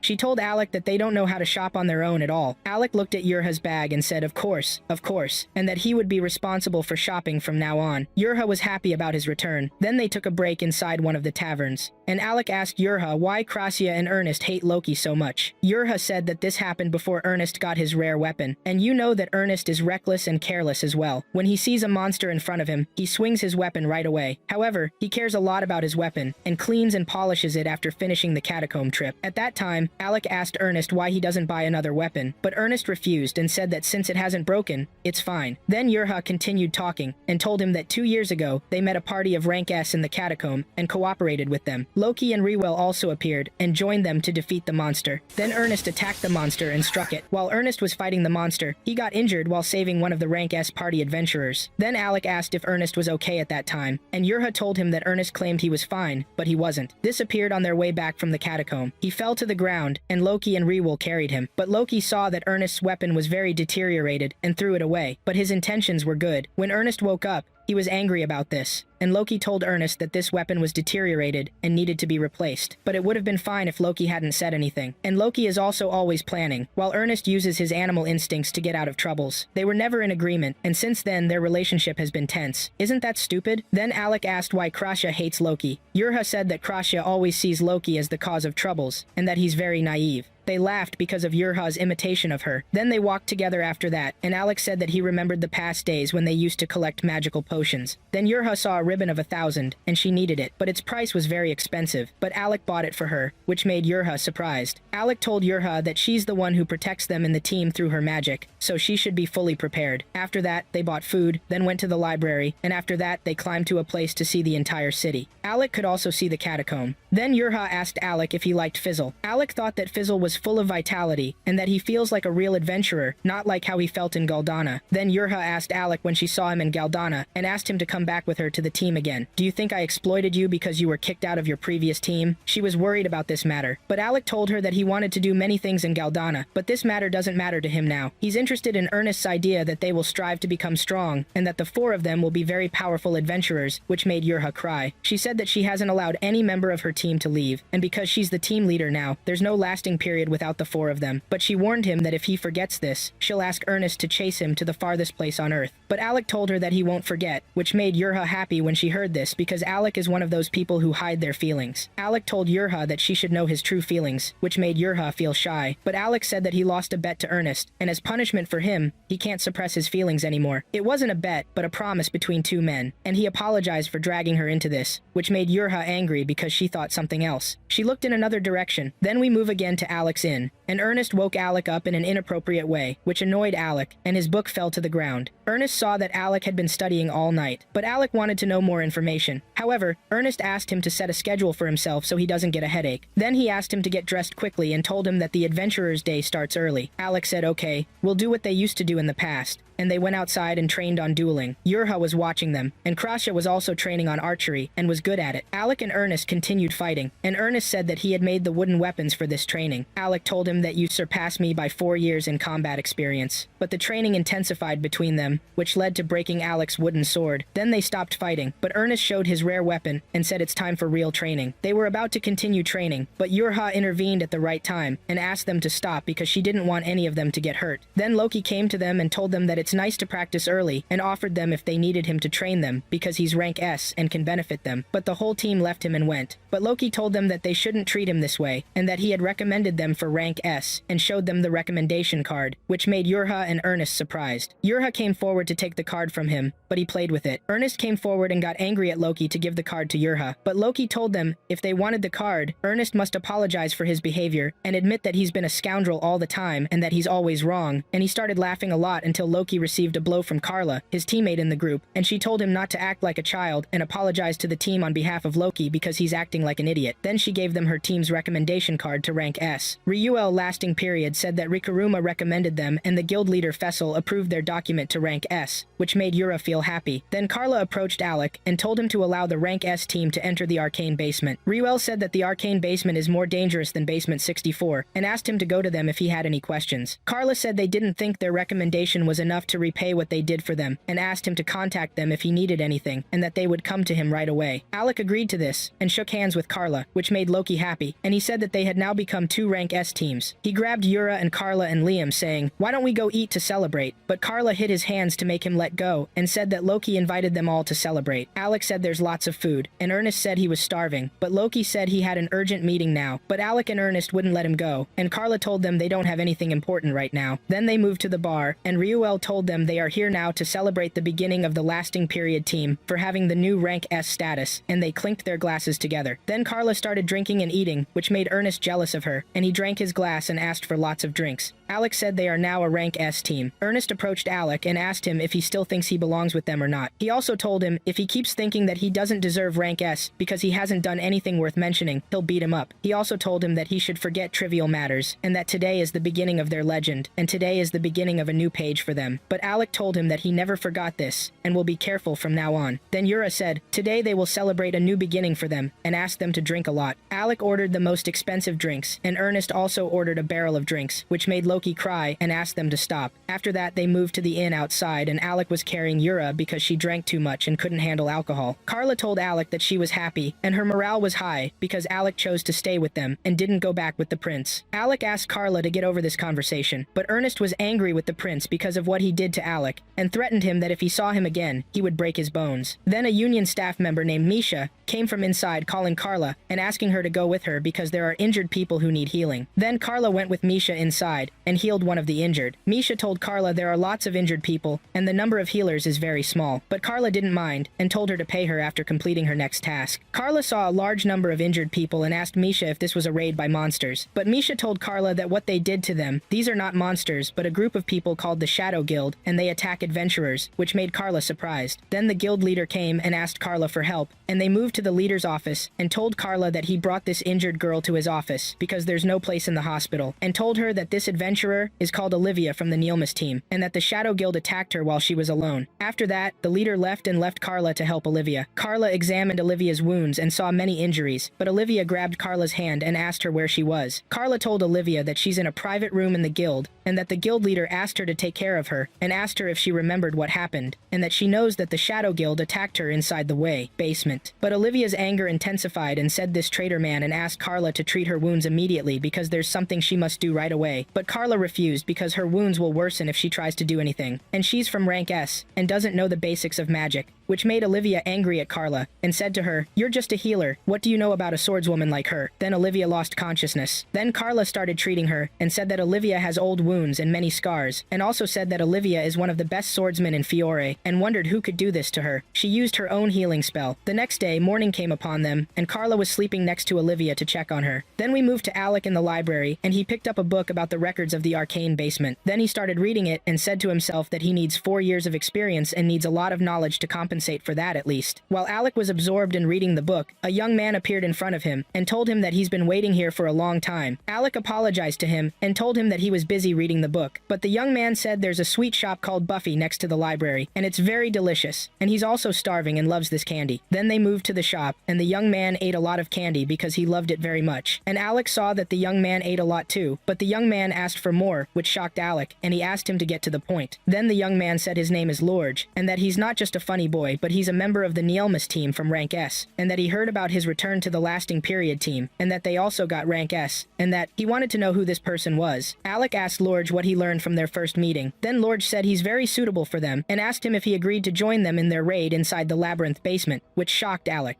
Kracia entered Olivia's room and saw that she had started training again, which made Kracia angry at the guild leader because he allowed her to train while injured, but the guild leader told her that Olivia doesn't listen to him at all. Then Kracia approached Olivia, held her hands, and asked her to lie down. The guild leader asked Olivia to talk about what happened, but she strongly refused and said she was facing a problem now, which was difficulty moving her leg, and asked Kracia to treat her immediately. But Kracia told her to please ask this respectfully. However, the leader told her that she wouldn't refuse, but was testing his patience. Then Kracia approached the guild leader and asked him to leave so she could continue treating Olivia, which shocked the leader. After the leader left, Kracia began treating Olivia and told her that she would recover soon, so don't move too much. Then Olivia was surprised by Kracia's behavior toward her and asked her, "Why didn't you ask me about what happened to me?" Here Kracia remembered Olivia from the previous night when she was angry, but Kracia told Olivia that she was just doing her job, but if she wanted her help, she was there, and if she couldn't help her, she would bring someone who could help her, which surprised Olivia. She told Kracia that she lives life simply. Suddenly, Olivia apologized to Kracia for the way she treated her, and that she should have been treated better because she had treated her, and that she would repay the debt soon. But Kracia approached Olivia and kissed her on the head, which astonished Olivia. Olivia asked Kracia, "What are you doing?" Kracia said this is also treatment. Here Olivia remembered her memories with her mother too, and that her mother did the same thing with her. After that, Olivia felt she wanted to drink, and immediately Kracia brought her tea. Then Olivia asked Kracia to bring her food because she felt hungry too, and Kracia went to get food for her. Then we moved to Alec and the rest of the team, and he told them that a young man named Lorug came to him and asked for his help and the rest of the team in the dungeon. Alec told him he would think about it. Ernest said to Alec, "I think his appearance made you think he was a young man, but he's older than all of them in age," which surprised Alec. Yura said that Lorug is from the elves, and Ernest said that Neemless's team works in a dungeon called Labyrinth. Alec asked if Lorug told him any other details. Alec began remembering his conversation with Lorug when Lorug told him they would go into the dungeon to floor 72, which is the second to last floor, and their plan is to clear the floor and take the jewels, and also take the dungeon's core gem from the last floor, which surprised Alec. He asked if they would participate in the last stage then. Lorug thought this wasn't a bad deal, and told him if he wanted to take the dungeon's gem, he had no problem. He also told him they were indebted to some people, and they were in a hurry too, and told him he was talking about the Shadow Guild because they attacked one of his team's companions. Alec asked, "Do you want me to take care of the dungeon because you will eliminate the Shadow Guild?" Lorug confirmed to him that he wanted that and told him, "I hope you agree to this." Then he presented him with a gem and asked him to give Yura his regards. Then he returned to the present and told them that he placed this gem on the table and left, which angered Ernest that they would send them to the last floor and leave them the gem this easily, and that they would take care of the annoying Shadow Guild too. He saw that this deal was too good to be true. Alex saw that Ernest was right, and Yura thought that Lorug was plotting something for them, but he's the one who keeps his team cohesive and continuing, and that this was strange, and that he wouldn't tell a ridiculous lie like this. Then Ernest took the gem from Alec and told them about the presence of someone from Lorug's team in the guild. Yura said it was Olivia, and that she was injured now, but Ernest told them she was almost fully healed. After that, they moved together, and Ernest asked, how could someone of S rank allow the Shadow Guild's failures to ambush them, and that this damages their reputation? Then Misha came to them in a hurry, and Yura asked Misha, "Why are you in a hurry?" Misha told them she had come to summon them and asked them to save Krasia. Then Alec went to Krasia and supported her. Then Ernest and Yura also came. Krasia said she was fine but had been drugged, and that Olivia had also disappeared, and she thought she had returned to Labyrinth. But Ernest didn't see any problem in this. But Krasia knew that Olivia hadn't fully recovered and still couldn't fight, and that the Shadow Guild was in Labyrinth, and she was going to fight them. Ernest thought that Olivia was a swordswoman of S rank, so she wouldn't be defeated by them twice, and if that happened, it wasn't their problem. He told Krasia that this wasn't her nature, which annoyed Krasia. She said that Olivia mentioned there was a traitor, so there was another person waiting for her besides the Shadow Guild, and this person left Olivia on the verge of death. Krasia said she was the reason Olivia went there because she was the one who treated her leg and helped her go there, and said that this matter had become her business and that she would go there to save her. Krasia moved to her room to leave after that, and when she came out of her room, she found her friends waiting for her. Alec told Krasia that, since it was her business, it was his business too. Yura saw that all the members of this team were stubborn and that it was difficult for her because she was the team leader. Then Krasia looked at Ernest, and Ernest said they were basically going there anyway and could handle the matter on their way. But Krasia asked Ernest what did he say. This angered Ernest because he knew well that Krasia had heard him well. Then he approached her, held her, and told her they would go there and search for Olivia on their way. Then they moved to the dungeon, and Ernest saw that this dungeon was really annoying. Yura said there were portals everywhere inside, and it was a real maze. But suddenly Marbell appeared and said, "It's easy to get separated from your friends, so those traps are difficult," which shocked everyone at Marbell's presence. Marbell told Yura that she came because she knew that Olivia left the guild while injured and returned to the dungeon, and that she wanted to stop Olivia, but was late, so she would join them, and that Lorug also asked her to do this. But Ernest told Marbell that she was a member of another team, but Marbell told them she was a swordswoman like Olivia in the same rank. She approached Alec and said she also wanted to watch a group of Alec's wonderful spells, but Yura pulled Marbell away from Alec and refused her joining them, saying they were a group that cared about team dynamics. Alec asked Ernest about the meaning of team dynamics. Ernest said that Nameless members acted like 4 independent adventurers, and all of them were sweets lovers in that team, but they liked to work alone, and when they weren't raiding a dungeon, they didn't care about each other. Then Marble asked Ernest if he had seen Olivia, and told him that she is naturally calm, and that she is often misunderstood but is actually kind. Marble remembered her past with Olivia when she used to watch her train. She was happy, and Olivia stopped training.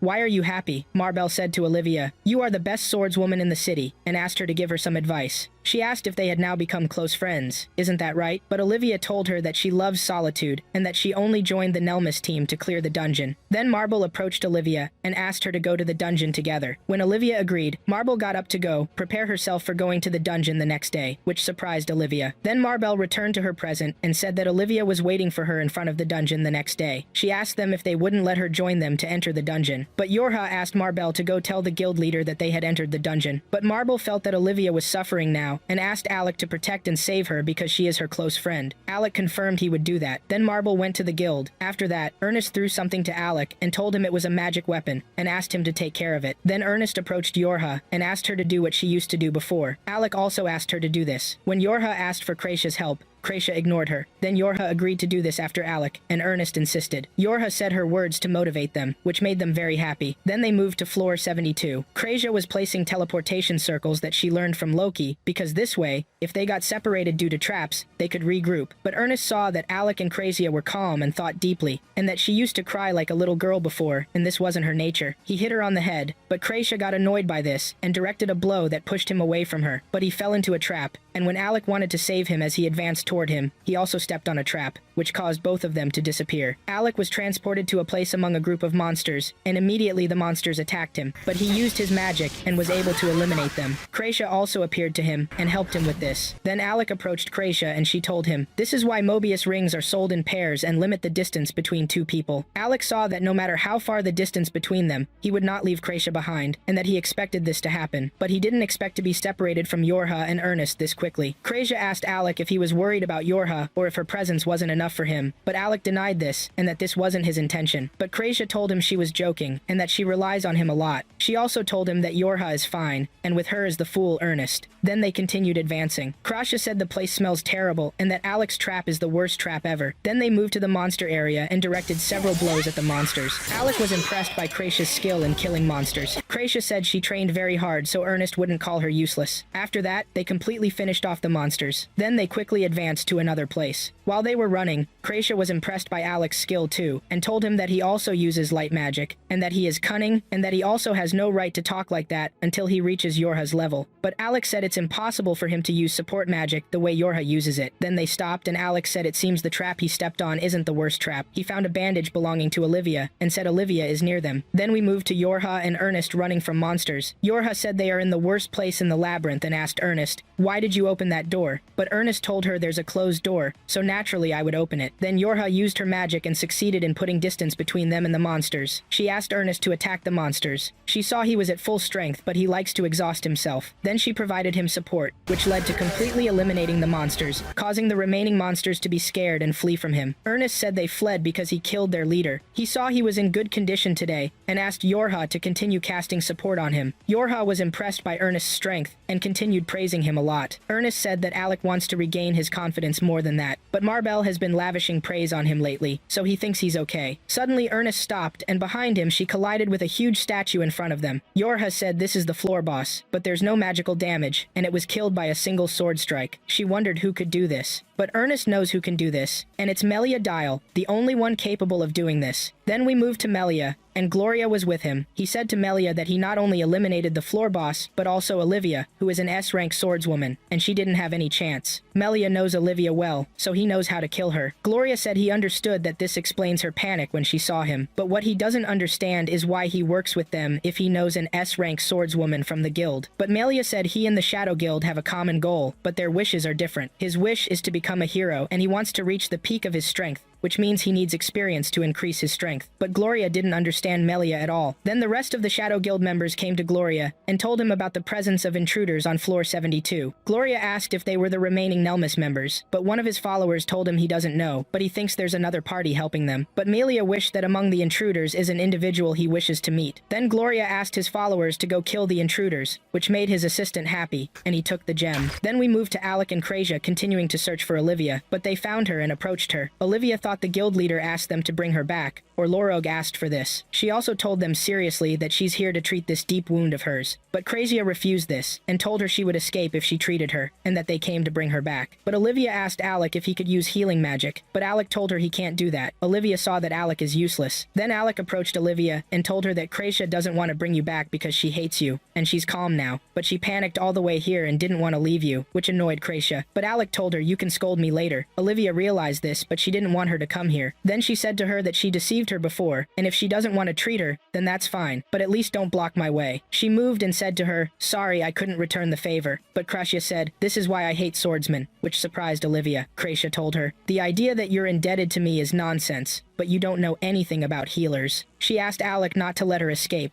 and Alec stood directly in front of her. Kreisha said she involved her friends in this, and she won't move from her place until she tells her the reason for her return to this place. Olivia said she returned to settle things her own way. Alec said, settling things with the Shadow Guild, but Olivia denied this, and that she wouldn't be defeated by those fools. And this has nothing to do with the guild or her party, but it's her problem alone. Alec said to Olivia that Marble is worried about her. Olivia saw that Marbell is very curious, and told them they misunderstood how things work, and that Nelmus is just a group of people who belong to the guild because there's no better option. She finally got the opportunity to fulfill her wish, so she held on to it tightly. Then Kracia asked Olivia if this is related to the traitor. Olivia said indeed, and that she will kill him herself, and he is her teacher, and he is also the one who allowed her mother's death. Then she told them, "Are you satisfied now with what I said?" She moved in one of the teleportation circles and told them, "Don't block my way, no matter what happens." Kracia ran toward Olivia to prevent her from teleporting, but they teleported with her into a den of monsters and became surrounded. Alec started attacking the monsters while Kracia healed Olivia, which led to Olivia joining the fight to help Alec defeat them and buy time for Kracia to activate another teleportation circle. Alec continued fighting, but he encountered a huge monster. He dodged its attack and managed to hit it, but the monster didn't die, and Alec found himself stuck with it. Then Alec saw Olivia ripping the heads off the monsters and was amazed by her speed. Olivia approached Alec and told him it was clear he hadn't trained well, and that a swordsman of rank S shouldn't struggle with enemies like these. Meanwhile, Kracia was almost done and asked Alec to come to her, but suddenly the spell stopped working. Kracia said they couldn't use magic anymore, and Alec realized there must be an anti-magic field. At that moment, the monsters became more numerous and surrounded Alec and Olivia. Olivia told Alec he would do better now, and he assured her he would do his best. Olivia attacked the monsters and managed to kill several while Alec dealt with the others on his side. Then they returned to their position next to each other. Olivia asked Alec for his name, and when he answered, she said it was a nice name. She asked him to let his sword move like hers and explained while killing monsters. Alec succeeded in killing monsters this way too. Kracia was trying again as well, but Alec noticed the number of monsters had become very large. However, Olivia thought fighting them was wasting their magical energy, and that they should find something to eat magic so they could use it again. Alec agreed that Olivia was absolutely right, but someone needed to hold back the remaining monsters. Alec said okay, he would draw the monsters' attention, but they should hurry. Olivia asked Kracia where the magic stone was, and Kracia told her it was in the back, but she couldn't get through this many monsters. However, Olivia was confident she could kill them all. She attacked the monsters recklessly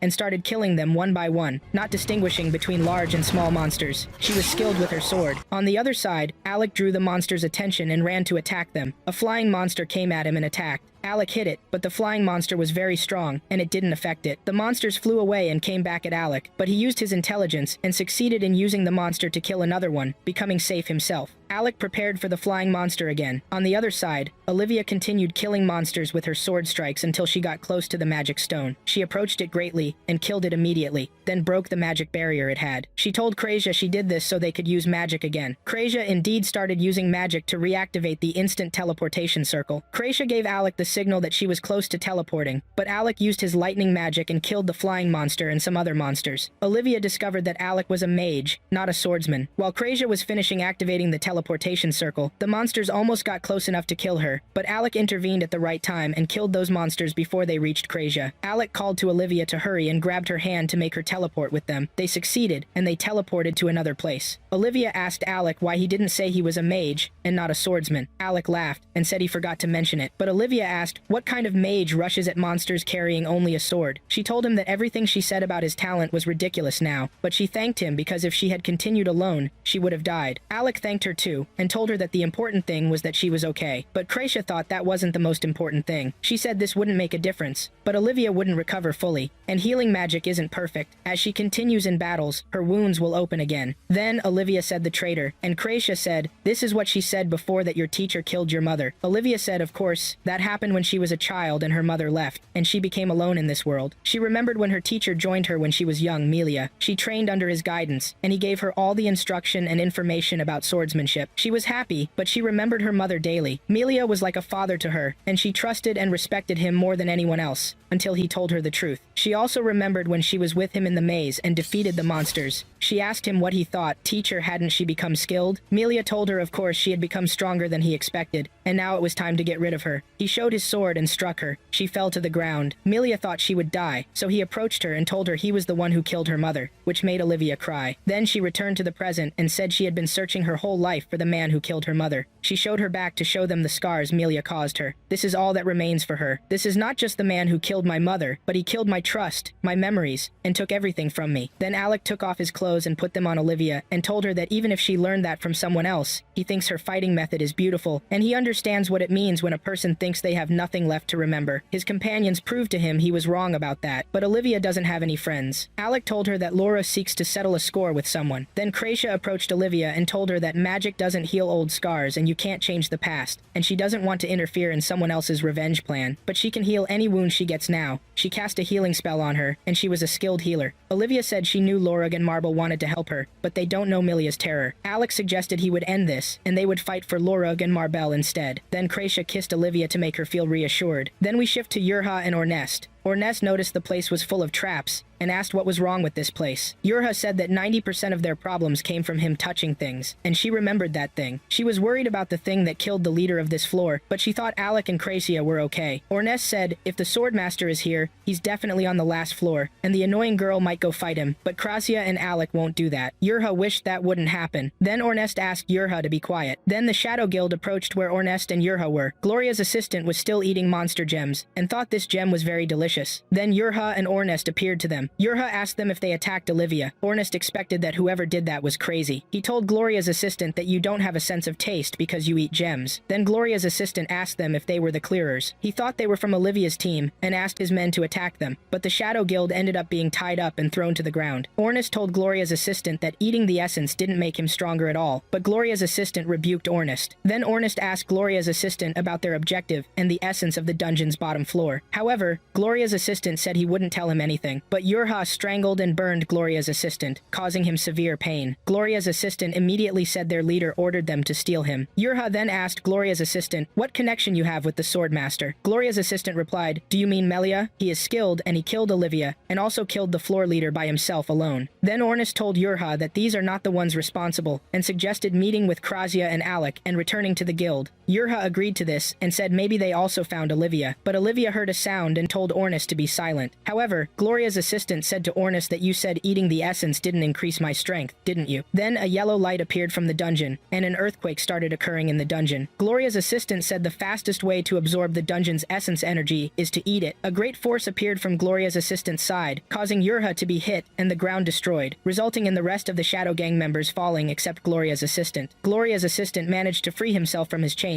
and grabbed Yurha and escaped. He was pleased at capturing the unconscious Yurha, but Ornest was very angry, and chased him to the 73rd floor to fight. Then we moved to Alec and his companions. Olivia believed Alec was a nobleman, which is why he possesses great magical power, but Alec denied this, and said he learned magic in his childhood, and that he lost his mother to a plague, while his father was always occupied with work. Studying magic was his hobby. Olivia thought the role of an adventurer appealed to him more than the role of a court wizard. Alec confirmed this, and that he is fascinated by the dungeons that also exist in Vessel. Then Kracia said they hadn't arrived yet, and that she had agreed with Yurha to meet in this place. Then Kracia felt strong winds, and they moved toward the place that Gloria's assistant had destroyed. Alec asked, what is this? Kracia said this hole wasn't here before, meaning it's recent. But Alec said they are in a dungeon, and the walls and floors leading downward are reinforced with magic. Olivia confirmed this is natural, but sometimes nothing is natural in dungeons. Then Olivia went down into the hole and picked up Yurha's headpiece and threw it to Alec. Then we moved to Yurha's headquarters in the dungeon. Gloria's assistant told Gloria that this girl is called Yurha, and she appears to be a red-haired sorceress. Then Gloria approached Yurha and apologized for his friend's treatment of her. Then Yurha asked Gloria, why didn't you kill me? This made Gloria laugh, and he told her he is a courteous person but won't answer this question. But Yurha asked him not to act like that, and that she is just curious, and it isn't proper to know her name and face while she knows nothing about him. Gloria laughed again and told her, you are like a small trapped animal, and grabbed her face and told her, we will see how long you can maintain your composure. Then Melia appeared and asked Gloria to stop, because this isn't the time for his foolish games. But Gloria told him he was just joking. Then Yurha said to herself that he is the sword master. Then Gloria said that not everyone worries about their actions like him. While Gloria's assistant was eating the essence, Ornest came from behind and stabbed him. Then Gloria drew his sword and blocked Ornest's attack and asked his assistant to get up from the ground quickly. Gloria's assistant was in pain because Ornest appeared from nowhere and stabbed him, and if he hadn't eaten this essence he would have died, and he went toward Yurha and removed the Morbius ring from her hands and told her this thing didn't save you. Then Ornest asked them, how do you know Yurha? And what does Gloria's assistant mean? That he obtained what he was looking for and wanted to know what this means. hands. But Gloria said, let's work quickly. Gloria's assistant struck Yurha and caused her to lose consciousness and carried her and asked the swordmaster to go do their work. But Ornest was very angry and told Gloria's assistant, if you touch Yurha again, I will cut you to pieces. But Gloria's assistant and Melia fled, and Ornest tried to chase him, but Gloria blocked his way and struck a blow. Then Gloria told Ornest that he is a member of the Shadow Gang, so don't think you can defeat me quickly to save your friend. Then they attacked each other, but Ornest knew that Gloria's weapon is not ancient, but possesses a strange power that doesn't match Meristica. After that, Ornest succeeded in breaking the sword and killing Gloria. Ornest thought he was done with Gloria, but Gloria didn't die yet, though he felt severe pain. Gloria told Ornest that you dared to do such a thing, and that he grieves his blood greatly, and continued screaming at Ornest. After that, he said he must calm down and stood up again, and returned his blood back to his body, and used blood magic until he could heal his wound and restore his broken sword to its proper state. And he told Ornest that he is the angry Gloria, and apologized to him because he will kill him now.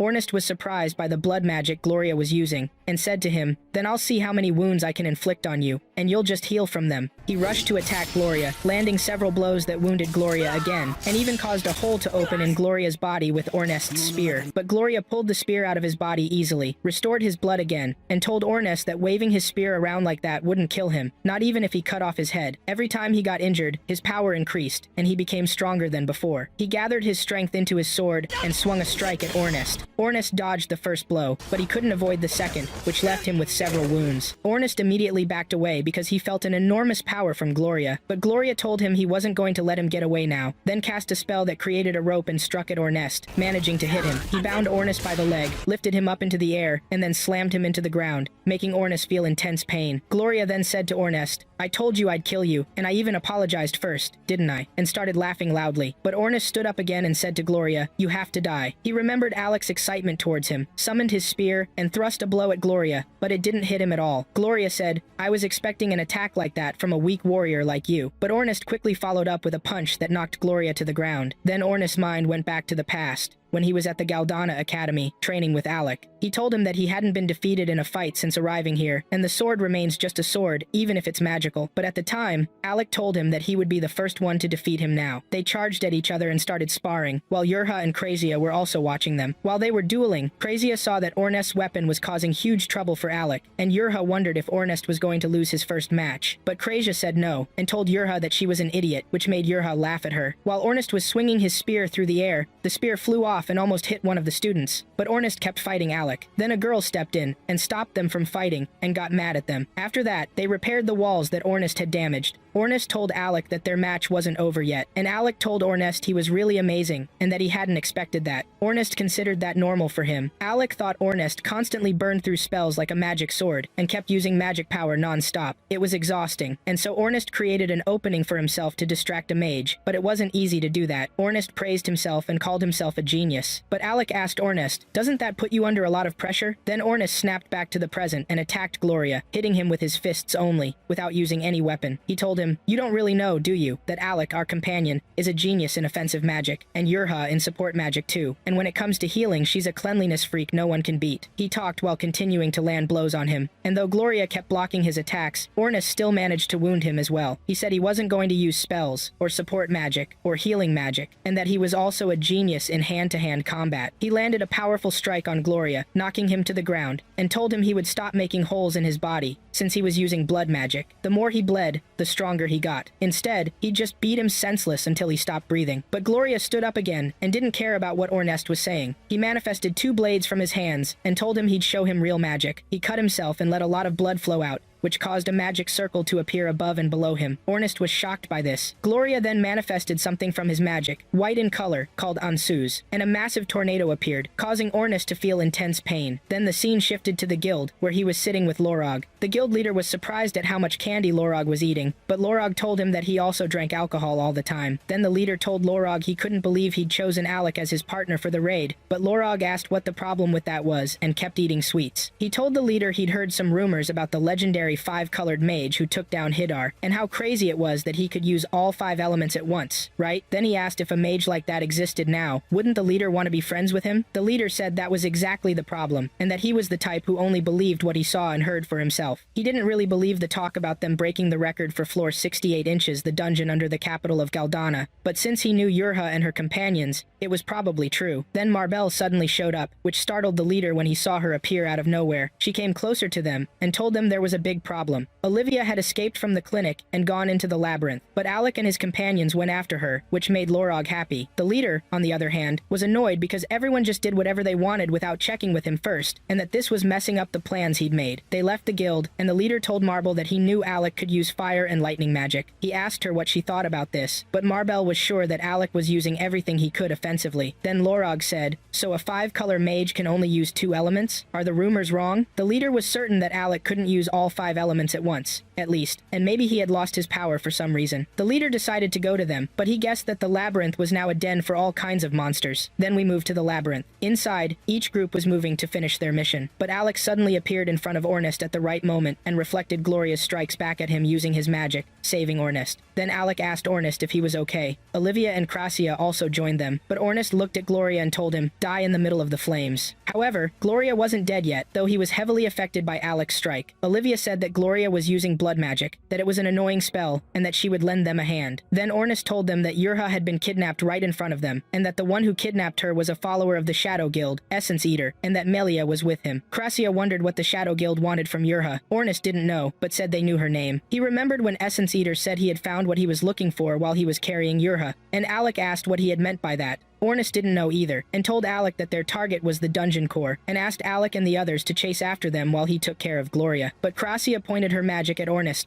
and Ornest asked her what was going on. Krasia pulled the ring off Ornest's hand and wore it on her own, then said that Alec and the idiot Ornest could stay here. On the other side, Gloria was very angry and told them to stop acting like insects inside the dungeon. He revealed a set of spells and launched attacks at them, but Alec was ready for him, used a spell, and managed to disrupt Gloria's attacks, which caused explosions as the strikes were blocked. Krasia and Olivia were able to move quickly to go save Yurha. Gloria told Alec to stop using that spell, but Alec told him to also stop fighting them with magic. Then Ornest managed to retrieve his spear with Olivia's help. Gloria then sat on the ground and felt despair. Then we moved to the leader and his group as well. They were running to help the others, and Marble asked who this demonic cult was. The leader said it was a cult that belonged to the Shadow Guild, and their leader was a demon. The leader thought Marble should already know about them since she was rank S. Then we moved back to Alec and Gloria's fight. Gloria managed to use a magic seal, which caused a transformation in his body and increased his strength. He quickly charged at Ornest and managed to wound him, and Ornest fell to the ground, but Alec struck Gloria to free Ornest. When Gloria moved away from Ornest, Alec sent several strikes at him, but Gloria dodged them with incredible speed, which shocked Alec because he couldn't land a hit. Alec was forced to use lightning magic. A magic circle appeared above Gloria, and Alec launched a strike at him. Gloria felt intense pain from the power of the attack and was badly injured. Alec thought he had gotten Gloria, but Gloria said it was completely useless, that blood magic turns his blood into magic power, and that this way, he could keep attacking as long as he kept draining himself. He said he could refill his reserves if they ran low, and as long as his blood wasn't fully drained, no attack would kill him. He manifested weapons made of blood and launched several strikes at Alec, but Alec used his magic and blocked all of them. Gloria didn't give up until he finally managed to break that barrier. Gloria asked, "Where is Ornest?" Suddenly, Ornest appeared behind Gloria and aimed a strike at him, but Gloria managed to block Ornest's blow, and they exchanged strikes with each other. Ornest realized Gloria was very fast and took a hit from him. Gloria saw that Ornest still hadn't understood the situation and kept hitting him over and over. He thought Ornest was really weak, until Ornest spit out blood from the severity of the blows and fell to the ground. Gloria said they called him Gloria the Furious because he was a title holder, and that very few in the Shadow Guild could use magic seals. He said his determination was completely different from Ornest's, that he had the courage and resolve to push past his limits. He told Alec to move, and also said to him, "You know I can kill him whenever I want, so stay still and watch him die." But Ornest drove his spear into Gloria's body, and the spear was wreathed in flames. He told him, "I told you I'm not stupid, I'm a genius." Then Ornest remembered his childhood past with his friend. They had been dueling with wooden weapons, striking each other until Ornest lost the fight. Ornest's friend asked him how many consecutive losses he'd had now, and told him he couldn't beat him because he was a genius. But Ornest told him not to call himself that, and alvoed he would surpass him someday. After that, Ornest went to train alone for a very long time, and he was extremely furious during training. One day, his friend was watching him train, but Ornest felt his presence, and his friend left immediately. The next day, Ornest learned that his friend was sick, which made Ornest very angry. He told his friend he wouldn't let him run away with the victory. Ornest's friend told him, "It's yours then, you're the winner," and also told him he was the genius. Ornest ran, seething with anger, then returned to the present. He kept striking Gloria, and managed to hit him again with a powerful blow. He told him he was not stupid at all, all, and that he would always be a genius, no matter what others thought. Then we move to Krasia and Olivia as they run to rescue Yurha. Then we move to Melia and Gloria's subordinate, Essence Eater, after they arrived at the door that led to the abyssal depths. Essence Eater was laughing a lot. The door opened for them, and they reached the lowest point of floor 73. They advanced to take the dungeon core, and Essence Eater, Gloria's subordinate, picked it up and said, "I've finally got it."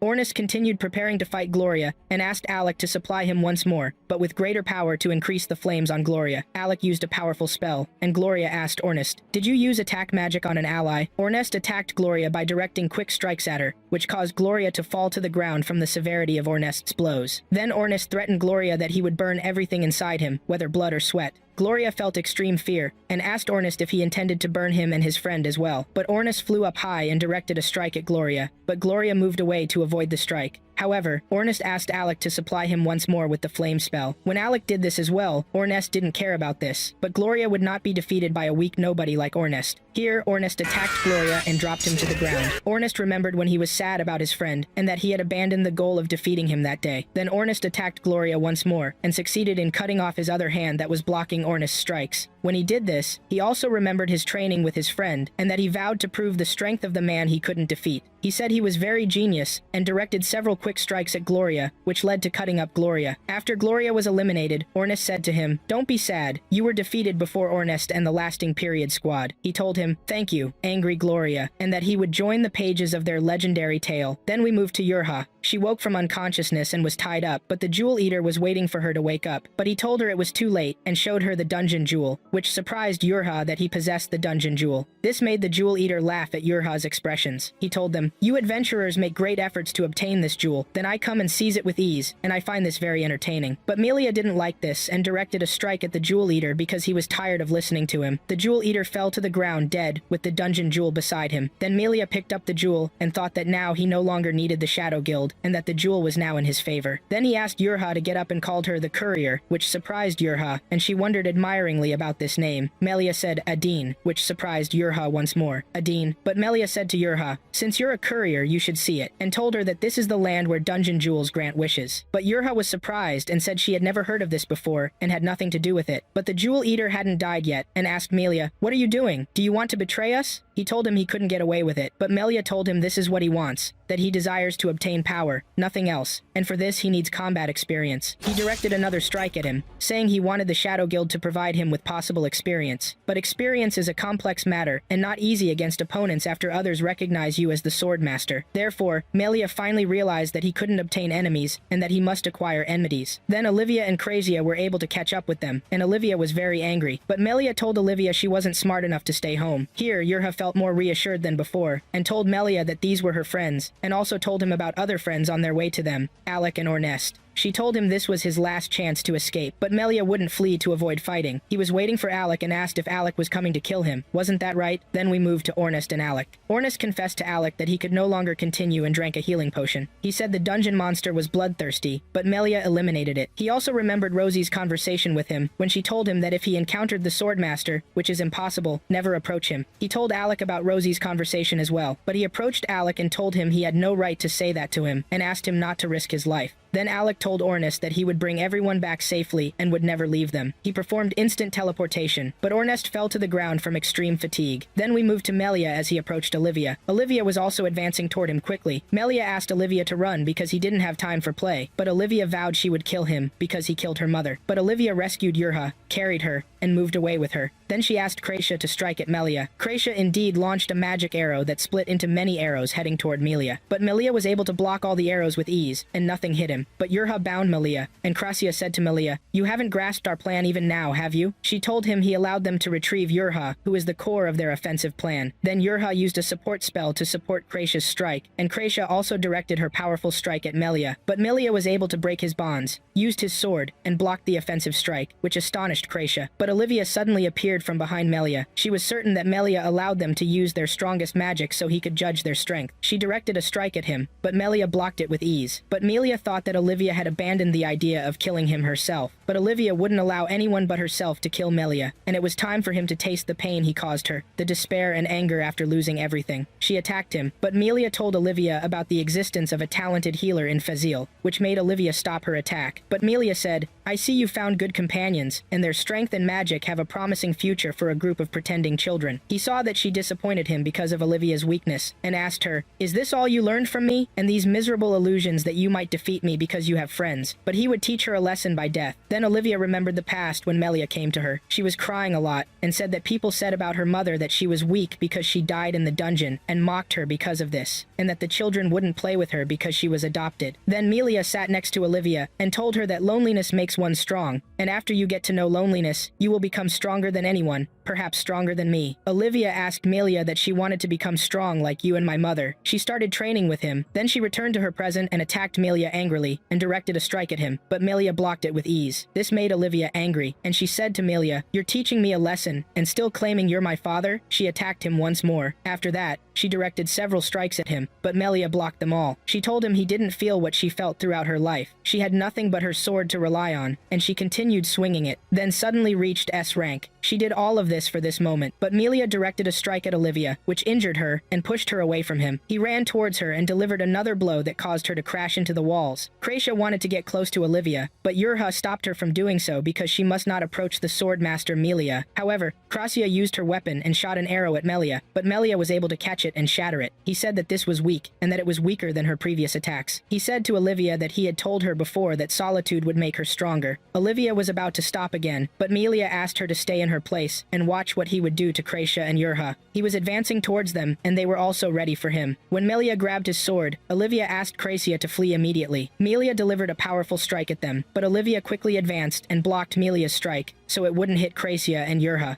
However, Olivia was severely injured and fell to the ground. Krasia rushed towards her and told her not to worry because she would heal her immediately. Olivia told her that she had succeeded because she maintained their survival, but Krasia immediately used a healing spell to treat Olivia. Olivia said that Melia was right. She also said that if strength requires me to be alone, then I want to always be weak, and if he is safe, we can still win. Olivia lost consciousness, but Alec appeared from above in an attack on Melia, and he was angry. He delivered a blow to him, but Melia was ready for him. Melia asked Alec, "Are you Alec?" Alec told him, "Of course I am." Melia pushed Alec away from him, which caused Yurha to worry about him, but Alec told her he was fine, and asked her to take care of Olivia. Alec attacked Melia and delivered some strikes to him, but he didn't hit him. Then they separated from each other. Alec said to Melia that Olivia trusted you more than anyone else. Why did you make her suffer like this? But Melia thought that if she was a little weaker, she wouldn't have been harmed by his hand several times. Then Alec attacked Melia again, but Melia was able to dodge Alec's strike with his speed. Then Melia said to Alec, "You're a wizard, aren't you? Are you going to kill me using your sword? Because if that's the case, it seems you're underestimating me." He asked him to use his spells because there's no need for trivial tricks. Then Alec used his offensive spell and delivered a powerful strike at Melia, but Melia was well prepared for it. He directed his sword to block this strike, which amazed everyone, but Melia continued to block the strike until he was able to overcome it and deflect it completely, which surprised Alec. But Melia suffered minor bleeding, but he liked this, and that this wasn't bad, but excellent. He discovered here that Alec was the ideal adventurer, but you're not a good wizard, and that he doesn't feel any desire to kill with his magic, and confirmed that there's no desire at all. But Alec said to him, "So you want to see my real magic? Then don't take your eyes off me." Yurha said, "Could it be that Alec will use this?" Here Alec remembered Ornest's advice to him not to risk his life. Then he apologized to Ornest and began. He showed the magical energy flowing inside him, and it was flowing outward. Yurha thought that she must stop Alec from using this, but Krasia told Yurha that he cannot be stopped now. At this time, Olivia also woke up. Then Alec asked Melia, "You know, original spells, right?" And that Alec knew from the beginning that he wouldn't be able to defeat Melia in a direct confrontation, but he won't allow Melia to take Yurha, and that he would make him watch his best spell. Then Alec showed all the magical energy inside him. But Melia, even if he figured out the idea, he doesn't think Alec is stupid enough to try it. Yurha said that Alec's magic is original, no one else can use it but him, and that he transcended the elements. He gathered water, wind, fire, lightning, and earth as well, and he can use them all. Alec prepared the 5 elements offensive spell,